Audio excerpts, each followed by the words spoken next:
Magazine de mode historique et extrêmement populaire aux États-Unis, Vogue se retrouve au centre d'une polémique dont il se serait largement passé. Le 10 janvier, le magazine a révélé la photo qui allait apparaître en couverture du numéro de février et celle-ci a largement fait réagir les internautes. Ce numéro met en avant Kamala Harris, future vice-présidente des États-Unis qui sera la première femme et la première personne noire à occuper ce poste. Sur cette couverture, on la voit habillée d'un tailleur noir décontracté avec des Converse, devant un rideau rose.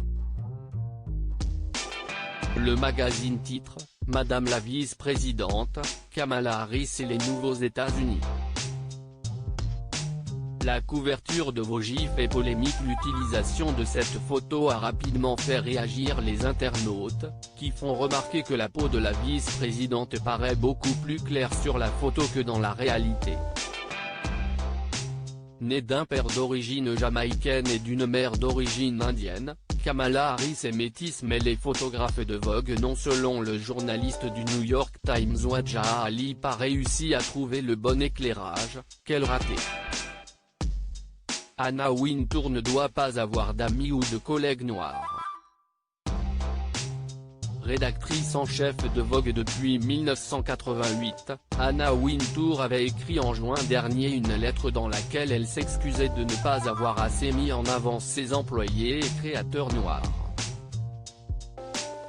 Kamala Harris n'avait pas donné son accord. L'équipe de communication de Kamala Harris a indiqué qu'elle n'avait pas donné son accord pour cette photo et que c'en était une autre qui devait apparaître. Sur cette deuxième photo, également publiée par Vogue sur les réseaux sociaux, on voit Kamala Harris photographiée de plus près, habillée différemment et arborant un sourire moins crispé. Sans l'accord de l'équipe et de la vice-présidente, Anna Wintour aurait changé au dernier moment la photo qui apparaît en couverture du magazine. Un choix bien malheureux si l'on en croit les nombreuses réactions qu'a suscité cette photo.